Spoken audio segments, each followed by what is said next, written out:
We all come into the world reaching for something to hold on to. And what that something is meaning. I keep thinking about the Jeff Grant conversation yesterday. Like it just keeps, I was journaling about it. It came up. It was like there's a richness. I don't always talk about our show with my family afterwards, but I was talking to them about his walk across the country while he was incarcerated. And I just like, you and I have gone back and forth about what is meditation. And I thought that, like in a prison, envisioning yourself crossing the country in cadence 10 miles a day, I was like, that's a meditation practice. So I don't know. I just keep thinking about him. Surprised more people don't do that. Hmm. You know, like I'm surprised there's not like a walking tour of America or something. Virtual. Yeah, no, it's actually, if we start, I because it ties to something that David talks about. Tom, can I pause you for 1 second? Sorry. That Sure. wide camera got moved. Do you mind just straightening it out? Like it's way too much. So we see more of your station there. Yeah, that's much better. Thank you. Yep. So I know we're gonna bring David on in a minute, and I want you to say a little bit about him because of how much TNP and David have worked together, and I think how great he is. But I'm eager for you to say more about him. I felt a little bit shy after the call. Like we're talking about Frankl and Bonhoeffer. It's like very on some level esoteric, but on the other hand, it felt so authentic. I don't know. Do you have any? You think about it afterwards like that at all? Yeah, I mean, when you brought up, you know, it's I feel very comfortable with, I mean, I read the Bonhoeffer book. As I said, I've read Frankl several times, and I feel very comfortable knowing that in the smallest way, and I only have to say this, I'm being frank, for political correctness reasons. Of course, I've never experienced anything like a concentration camp, not even close, of course. And yet, as I said, I remember the essence of that book so well because I relate it to my worst moments. I don't know what else to say. I could lie and say, well, I didn't do that, but I actually exactly did that. And I know Jeff really well. And his too is incomparable to either Bonhoeffer's, but especially, well, Bonhoeffer died. So, Frankl's. But the identification thing is pretty powerful. I mean, it's anyway, yeah, I think about it all the time. I mean, I think about, there's a moment in that in the Frankl book where basically it's about the nature of what it is to be cold and wet for a long period of time in a hopeless situation. And man, it's just so, there's two sides to it, which, by the way, both sides are bad. It's just there's a better bad side and a worse bad side. And that notion that meaning is what outlines the better bad side is just so fundamentally important. Yeah. Yeah. Maybe it's a topic for another day, but I was writing a lot about that idea that you take responsibility for your own reaction to any situation has come to be known as a conservative idea, right? It's like pick yourself up by your bootstraps, take responsibility for yourself. And that, to me, I couldn't believe in anything more than what Frankl says.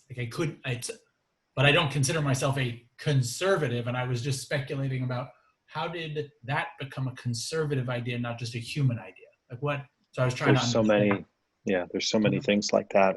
I'm so with you. I mean, again, the best science that I have,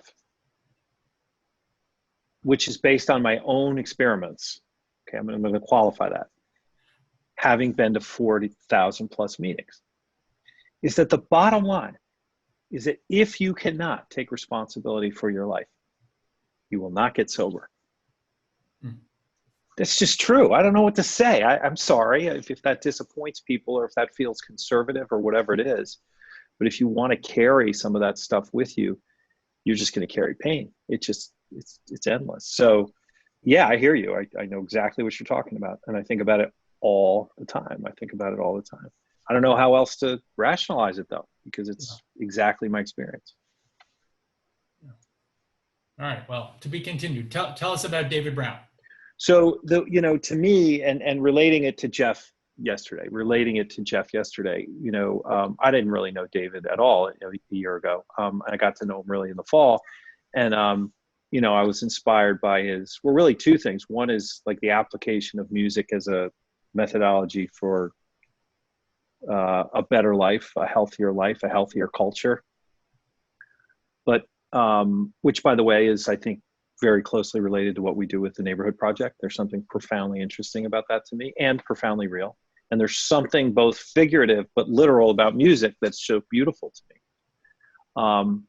That was the first part. And then the second part was that, again, he came up with Jeff yesterday, is that, David said to me a few weeks ago that, real knowledge or real truth is through real people in real situations, like right now.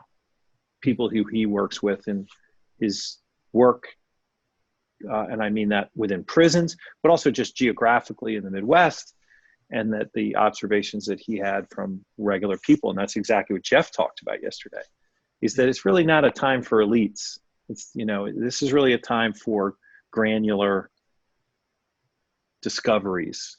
And David was the first person to really, I was feeling that way, which was just a general, I was ill at ease with some of the elite things we do.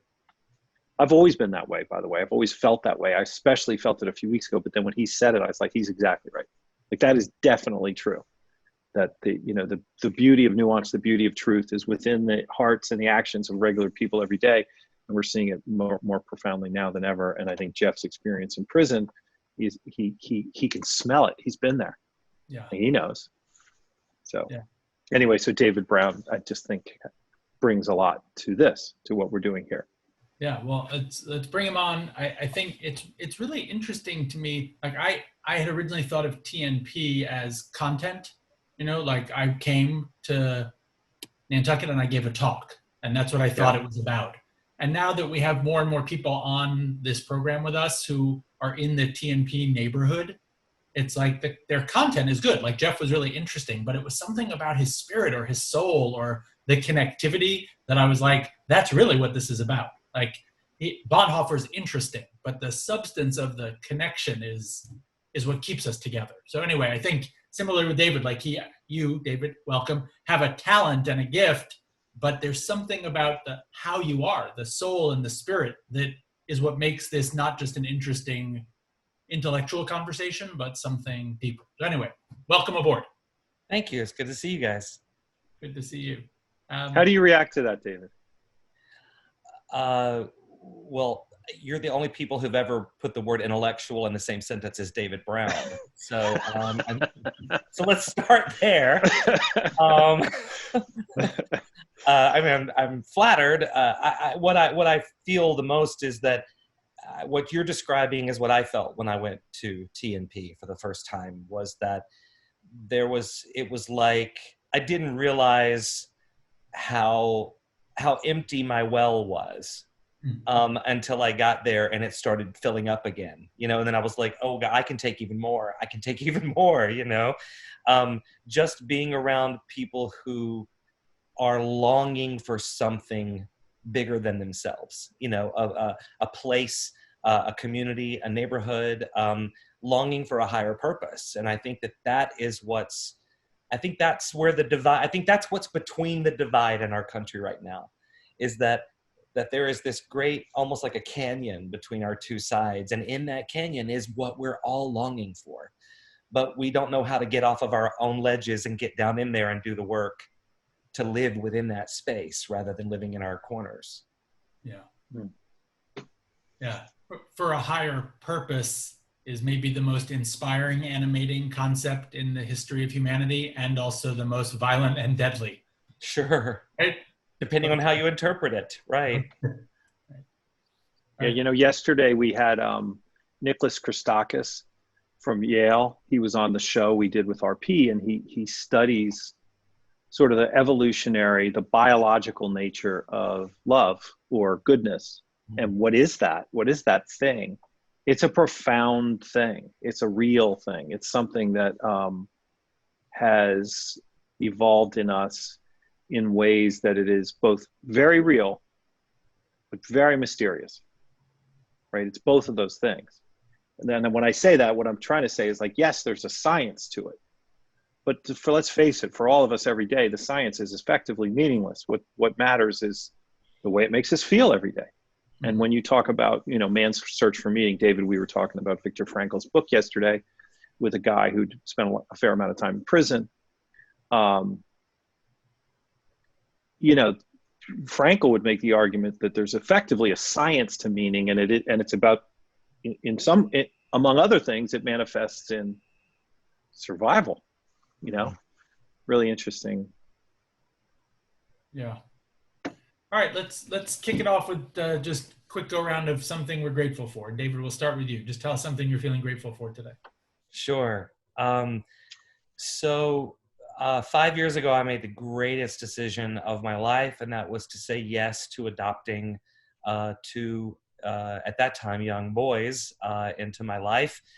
And I had no idea what I was going to do and how I was going to be a parent and how I was supposed to take two teenage boys into my home and cook and clean and all of that. And I got to tell you, if those boys had not been here during this time, I don't know how well I would be doing. I don't know how well they would be doing. I think that we're very fortunate that we've all found each other and that I have someone to focus my energy on, and rather than sink down into the rabbit hole of despair every day, I'm able to stay up and stay focused on caring for my family and having my own family.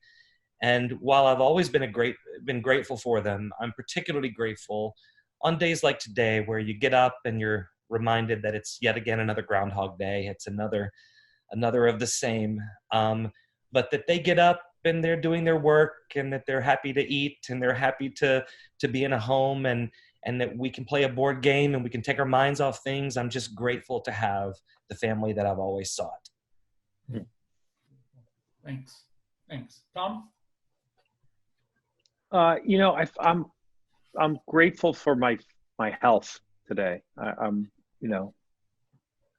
relatively healthy. I'm healthy. When I say relative, I've been eating like a pig, but I am relatively healthy. And I take that for granted a lot. I'm in my mid-50s, and generally speaking, I can move around without too many aches and pains, and that I'm lucky to have that. Yeah. So for me, I'm on day 20 of a workout routine with my son. He's 11, and my wife and daughter join it sometimes too. But on day 1, we did an assessment, like how many push-ups can you do? How many squats can you do? And then yesterday was our reassessment. And I mean, I'm grateful I was able to do 42 push-ups in a minute, up from 28. So that was like progress. I saw progress. But at the end of the workout, just looking at my son and the fact that we were doing this together, we never would work out every day together in real life, but in this time we are. And it was just to see him sweating and him making progress and us doing it together was something special. So, thanks. Yeah. All right, we're going to sit quietly for 3 minutes, just meditate together, and then we'll continue to talk. We're going to start with a brief sound meditation. So just soften your gaze. You can even look down towards the floor. Notice your breath for a moment, anywhere in your body where it's easy for you to notice it. So that could be at the base of the nostrils. It can be gently moving in your chest. You might even feel the breath moving all the way down into your low belly. Allow your attention to float from sound to sound.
And all together, gonna invite in a long breath through the nose for 4 counts. So breathing in, 2, 3, 4. Exhale through the mouth.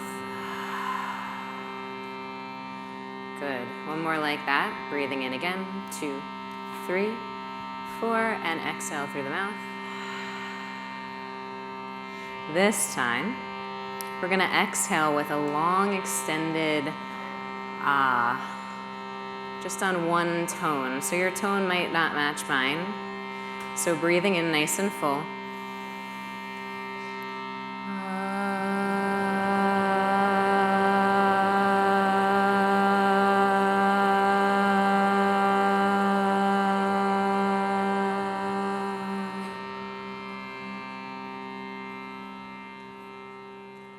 Thank you so much.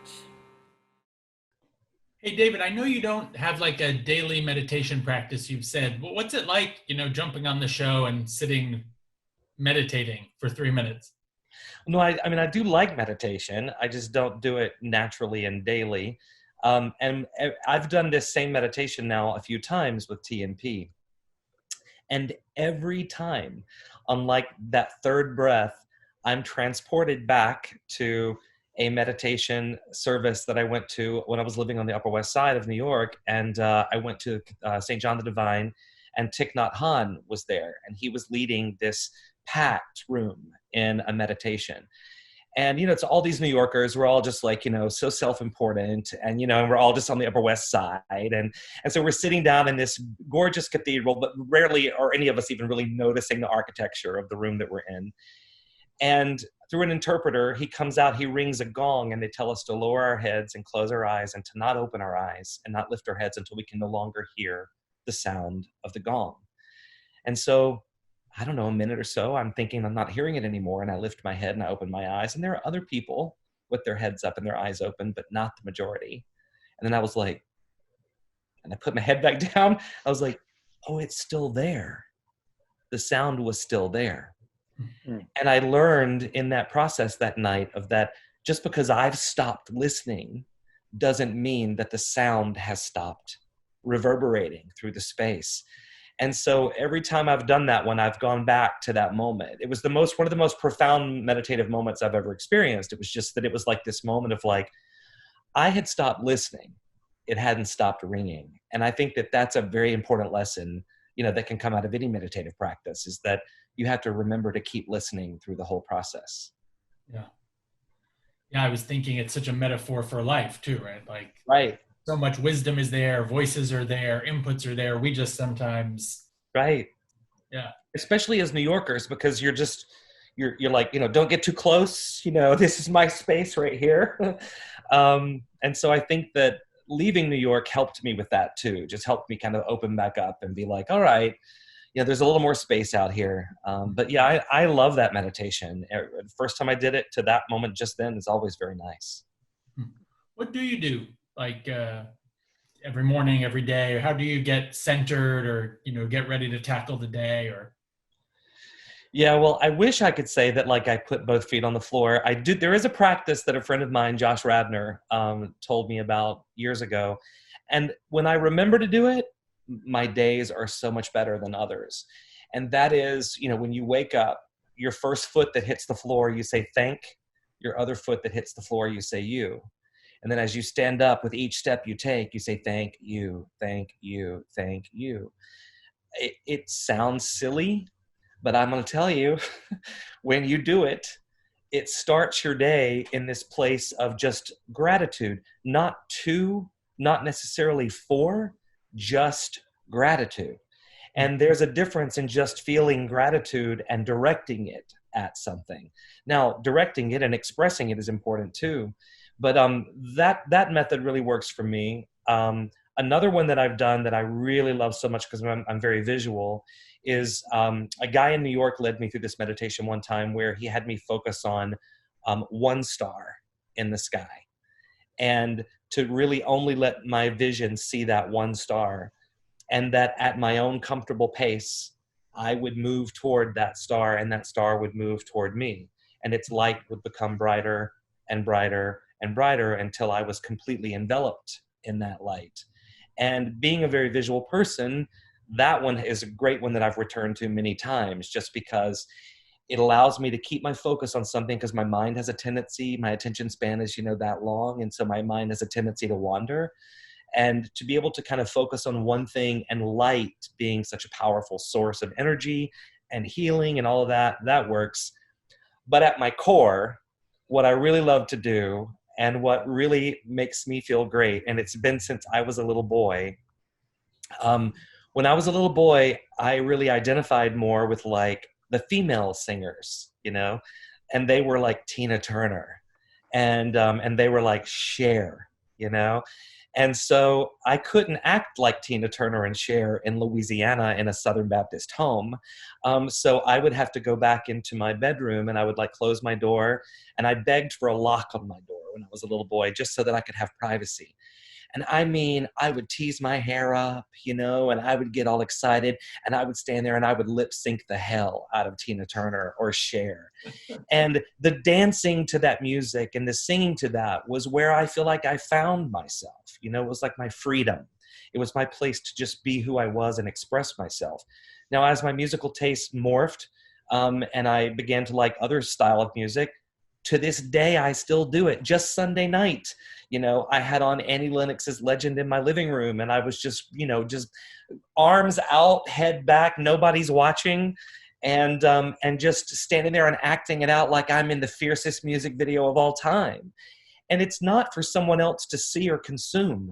It's just for me to be able to like let all that out that sometimes the world doesn't want me to let out, But if I don't, I'm not a healthy person. So to be able to let that shine and let that part of me come out, to me, is a meditative practice. Mm.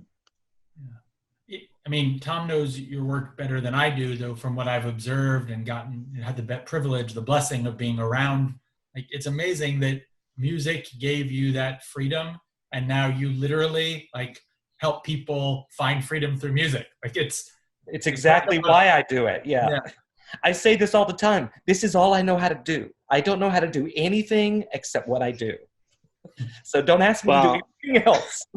Here's the thing, and you do it very well. And I've said this before. I don't know if I've said it in front of you, but I'm going to say it now, which is there's no doubt about it that, let's say, over the course of the weekend in Nantucket last fall, there was 1,000 people who were there.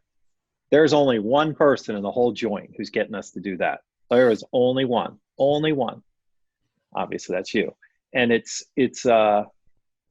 such a huge thing. I had a meeting. I don't know if I told you this, but we had a meeting with one of our biggest clients in one of the biggest companies in America. And he said, before we go on, I want to tell you about my experience last fall. And he talked about hugging a woman in the church. I thought, my God, is that a gift? Like, what a gift to give someone. I mean, really, like, huge deal. He said, I'll never forget it. He pulled out the thing. He read the words that you asked him to sing. I mean, it was just, it's incredible. And I think, the other day with Alicia Wise, if you remember, Simon, because when she's on that stage, like, she's going for it, right? She's going for it in a way I've never gone for it. I mean, maybe on the football field, I used to go for it like that, like full expression of the sport. I'm sure I did, actually. But not alone, not doing that in that way. And I think, my God, that's probably in all of us somewhere. Now, maybe it's only in a room by ourselves, maybe. But when you see it, there's something about it. Like, my God, what a beautiful thing to see. What a beautiful thing to witness. So it's also unnerving to people. I mean, at times, if you're that open, because it frightens people. They're like, what is that? That's craziness. And it's like, no. That's the opposite of craziness. Craziness is keeping all of that stuff bottled up. Healthy is really just letting it come out, as long as it doesn't hurt anybody or bring, pain and suffering. If my singing brings pain and suffering, then I should just stop singing, But I mean, and it's also about the lyrics that you choose. I mean, like, I really pushed hard for the song that we did at Nantucket to be that song, rather than being a familiar song to everyone. And, because I wanted people to face each other and say, you say, I am loved when I can't feel a thing, you say, because I knew there would be this instant connection between people who were even strangers.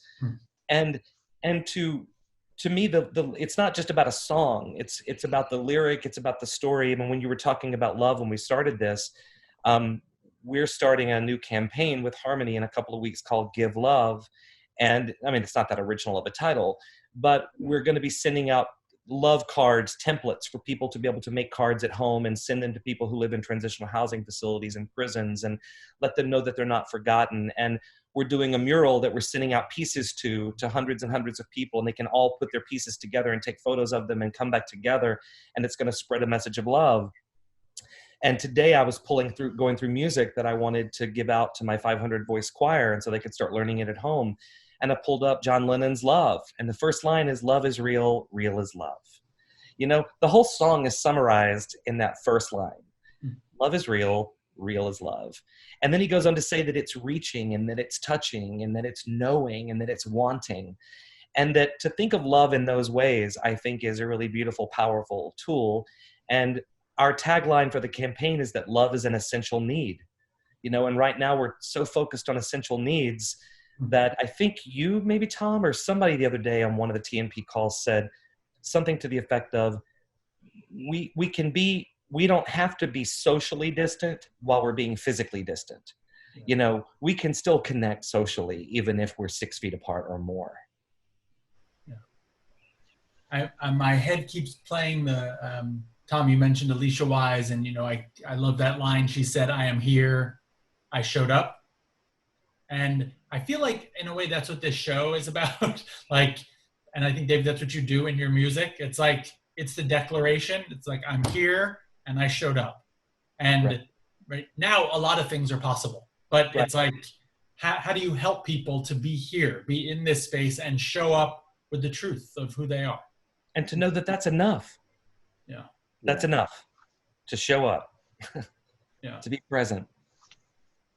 All right, let's one of the more awkward things I've ever done, it just reminded me of this. So if you go to a pretty heavy duty Christian church, which I grew up Catholic, and it's its own version of heavy duty, but not this version of heavy duty.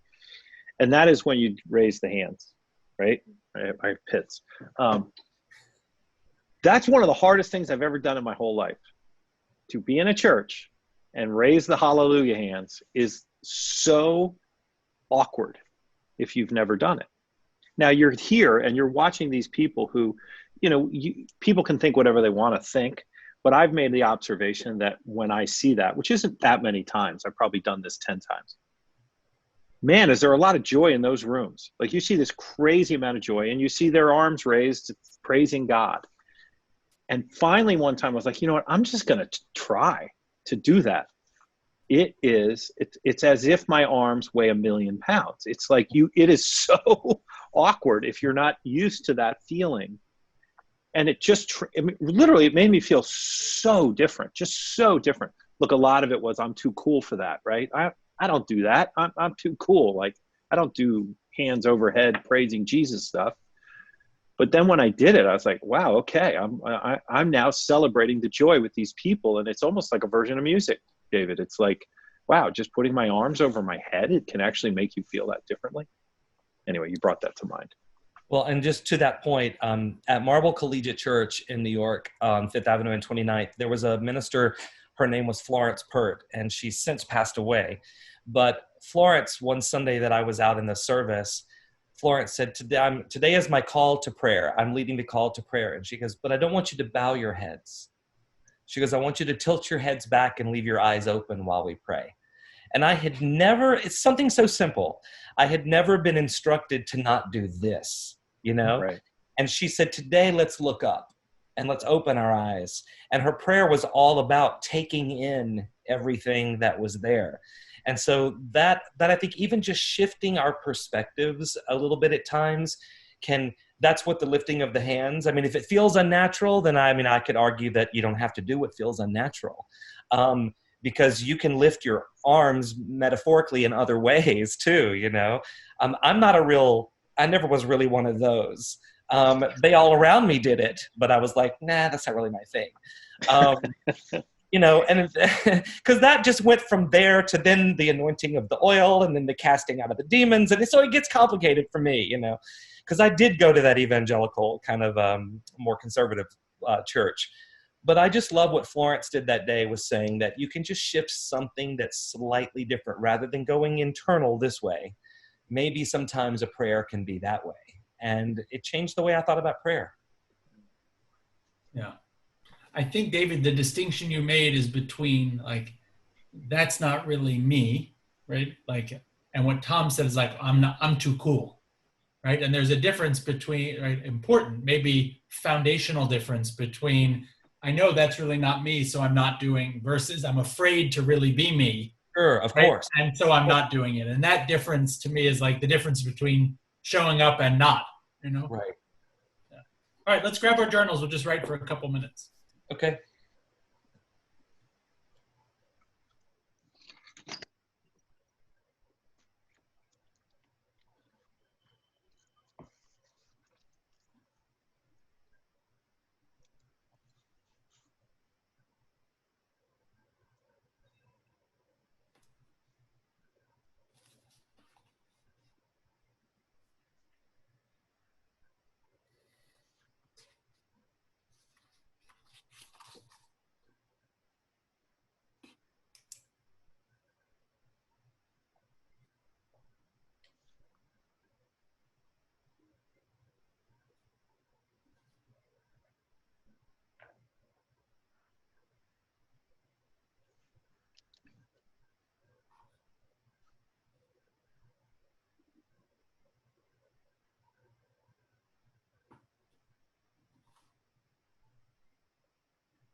All right, let's finish up our writing. What'd you write about, David? Well, I'm going to be transparent. This feels really weird. So I'm just going to be straight up about that. I mean, I just found myself writing the things that I've been writing a lot lately, which are questions. You know, that's really what my head is filled with right now. You know, where do we go from here? What's possible? Is there anything really that's certain besides death and taxes, you know? And then I just keep thinking about this question that, you know, we would ask, and every kid would ask when they were on road trips as a child, are we there yet? You know, like you're always in the back seat driving your parents crazy. Are we there yet? Are we there yet? And I just keep having that question come up for me right now, and everything that we're experiencing with all the different challenges around us is that, okay, well, are we there yet? Where is there? What is there right now? I mean, we don't even know. Everything felt so certain and everything felt so planned. And even though there was a lot of change and constant and chaos as usual when there's creativity, there was still a foundation under it all. And right now, I think those are the questions that keep coming up for me. And I'm not interested in trying to find those answers. I'm really interested in getting all my questions out. And, you know, life used to be for me about finding the answer to those things. And now I think it's just more about asking the questions and letting myself discover whatever those answers might be through the process. So I just wrote a whole bunch of questions for myself. Yeah, I love those questions. That's great. Tom, you write anything? Yeah, I mean, I talked about love, and really sort of the question of what is it.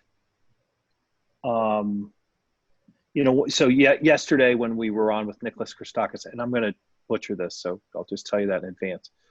But when you're on with one of these people and you realize, like, whoa, what one of us is really smart and it ain't me. Like, he's just a really smart guy. One of the things that Christakis describes is that humans are violent, and we're violent against each other, and we have to protect ourselves from ourselves. Like, it's part of the nature of the deal. It's a real thing. And that love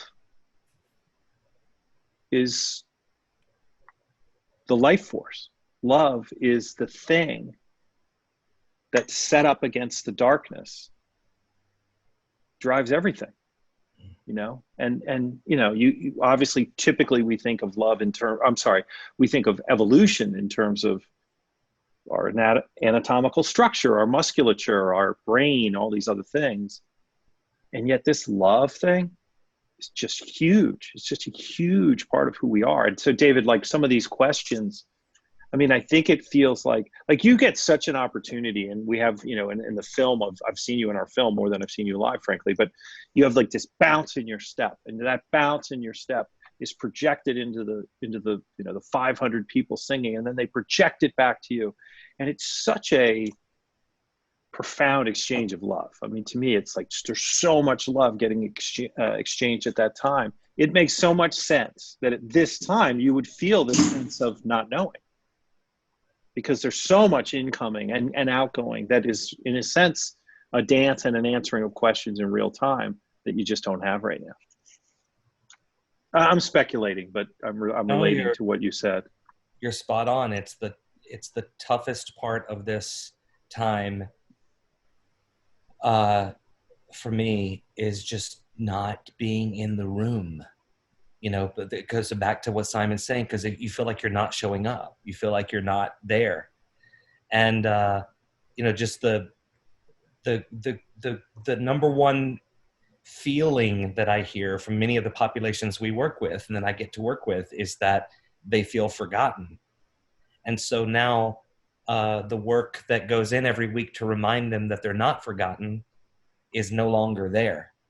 And we're completely just cut off. We can't communicate with them via email, calls. We can't get word to them. So I struggle every day with they're feeling forgotten right now, because I would not want to feel forgotten on top of the fear and the isolation and all the other things that are going on that all of us are. I know I'm not forgotten, and so that's a comfort that I can find, and that's a love that I have. But you're right.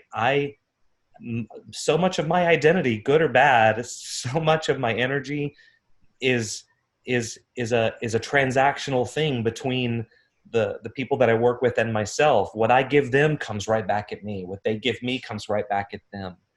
And to try to figure out how to do that online is a challenge, but it's a challenge that I'm up for. Let's try to figure this out, because I've seen people in the past few weeks cry and reach out to the screen, and it's a bit artificial, but the emotion's there and the love is there, and that love goes beyond, is wider than that 6 feet of space between us, and that love is something that can go past a screen. Yeah, I agree. Yeah. Simon, what did you write? Perfectly Tom, asked. go ahead. No, you go. Yeah. Well, I was thinking, of course, maybe because we're in this together, I was on a related topic about maybe ironically in this time, with a lack of things to define who I am. Like, I don't have meetings to go to and places to fly to, and the space / discomfort of how do I define who I am, like being satisfied with who I am without the outside affirmations. And I'm no poet. I don't sing. I don't dance. We can talk about all that later. But I wrote something, and I'll read it. I'm embarrassed. I'm like sweating thinking about reading it. I am here. I showed up who I really am as best I can see it or be it today, where too cool limits me, my own judgment stifles me, desperate for approval defines me. Instead, today I'm finding a way to be at home in who I am on purpose. So Don't apologize for that. Yeah, that's Don't great. don't sweat over that. That's beautiful. Yeah. so that's what I was thinking about. You know, that statement you made earlier, David, about being Cher and being Tina Turner, which Simon, he described as sort of a path to himself, right? And it's so real. It's such a big deal. You know, it's such a big deal, that journey. I'm on the board of a school, and we recently redid the. I love the school, by the way. I'm going to be a tiny bit insulting, but we redid the mission statement, and that what a great mission statement that would be. Like, to help kids find themselves, like just that would be so valuable to them. And it's not what we do. You know, it's not what our culture is really about. And, you know, there is something about it that sounds self-centered and perhaps egotistical, but to me, it's like that. You want to give gifts to the world, do it from you. Like, that's where you're going to get it. That's where it's going to come from. That's what people want. That's why you're here. I mean, that's my belief. You know, not everyone believes that, and that's fine. But I think that what you just wrote, I mean, I think that way about this. That's why we keep saying, David, like, is this a show? Is that what this is? Because it doesn't feel like a show. It feels like an exercise. And when I'm here, I get to do what you just said, Simon. I at least get to consider. It doesn't mean I'm going to succeed, but I at least get to be on that path. Yeah. And I think, Tom, when you get to that, like, in the moments where I most find myself, I also find the most connection to others. Because you were speculating, is it selfish or self-centered? And I think in the end, it's not. Like, the path is about me, but the destination is about us. So, you know, and I thought, David, you described Tina Turner and Cher. Tom, you said football. I think there are these moments, you know, and we all have our own path, where we find like I have images in my head of hitting my forehand down the line, just like the perfect forehand. And it maybe part it's ego, like, oh, that was great forehand. But it's more like it reminds me of a moment when I felt unhindered, entirely myself, in a flow of something that, like, I can still taste the glory of it, you know? And it wasn't just from in here. It was something like I was at one with the whole thing, you know? Right. You know? Those moments are like, you know, I'm glad they're not constant, because if they were constant, then well, maybe that would just be too much for us in our human brains to be able to comprehend. But as y'all were talking, I kept thinking about this lyric of this song written by a woman named Twyla Paris. I don't remember if she wrote it. She sang it, but I think she wrote it. And the line says, every little baby comes into this world searching for an anchor, fingers tightly curled. And, you know, whenever babies grab that finger, that's about them, but it's also about the person that they're. That's the me and the us, as you were talking about just a minute ago, Tom. You know, that's the moment that you're one with the ball in the forehand, and you feel, you know, all of that. That's the one where you're on the football field, and it's that catching that winning, you know, throw, and the game is on the line. It's the moment where, you know, I'm at the top of my lungs screaming, if you believe in life after love, you know, and I'm flipping my Cher hair, you know, it's like whatever it is, that's what I always think about that song, because I love that line of that we all come into the world doing this, you know, reaching for something to hold on to. And what that something is meaning, because that baby knows that when they grasp that, there's touch. Love is touch. Love is real. Love is all these things. So I can pretty come up with a song lyric for almost anything that we talk about, because that's how much I love music. Yeah. You know, song lyrics, I'm just going to say, and I'll say this quickly. In the last year, because of Ken Burns' country music 10-part documentary, I am fascinated by music lyrics all of a sudden, and just how profound and beautiful and useful they're so useful. Like they're just so critical to culture in our lives. And I didn't know that. I didn't wake up to that until I was 53, 54 years old. So. Well, I want to introduce you to some great songwriters, because lyricists are poets, you know, they're storytellers. Beth Nielsen Chapman, who I've been talking to you with about lately, she is one of the most, she has a song called The Color of Roses. You should look it up when we get off this call, The Color of Roses. It's such a gorgeous song, and it's beautifully written. Bette Midler recorded it. But the song that I was just thinking about when you were talking then is Beth wrote a song called Every December Sky. And I love how she describes it. She says, every December sky must lose its faith in leaves and dream of the spring inside the trees. And it's like, I listened to that song the other day, because even though it's April, for me, it was like, I'm looking at these kind of December skies right now, metaphorically, you know, and I have to remember that there is a spring inside the tree, that there is an awakening, that there is a tomorrow, that there is a time when it might not be the old normal, but we don't necessarily want it to be the old normal anymore. And what is the possibility that lies in the new normal? You know, what is the chance for us to rebrand, redefine who we are as a people, and to lead with love and start with love? And that means acceptance and beyond tolerance. You know, I'm not a real big fan of that word. Beyond tolerance to a place of just, we're both here, you know, and we're both going to keep sharing this space. And so we can either figure out how to share the space, or we can keep fighting about it. I just want to figure out how to share it. Yeah. I just wanted to, just two things. Tom, you know, we've been thinking about like, what are the elements of practice on this show? And I keep asking, like, where does inspiration fit? And it just strikes me, there's something about music. Like recently Ringo Starr and Robbie Robertson did this re-recording of The Wait. It's the 50th anniversary of the song The Wait. Great song. It's done with musicians all over the world. Mm-hmm. And every time I listen to it, which I'm doing every day now, it just like, I get chills. And there's something about like music and its power to do that. You know, I guess poetry too, but I just think there's room for some inspiration in our reflection and in our, you know, meditation. And it can all be a little bit like serious, and the music can bring an opening. So, and then David, I just wanted to thank you. You reminded me this, like I attribute in one of the biggest life-changing moments for me was when the doctor put my son on my wife's chest and he grabbed my finger. Wow. And I to this day, it like transports me when I'm distracted. Like, how do I spend my time? What am I doing? That sense is like crystal clarity about what matters in my life. So anyway, thank you. I hadn't thought about it in a long time. I appreciate it. Sure.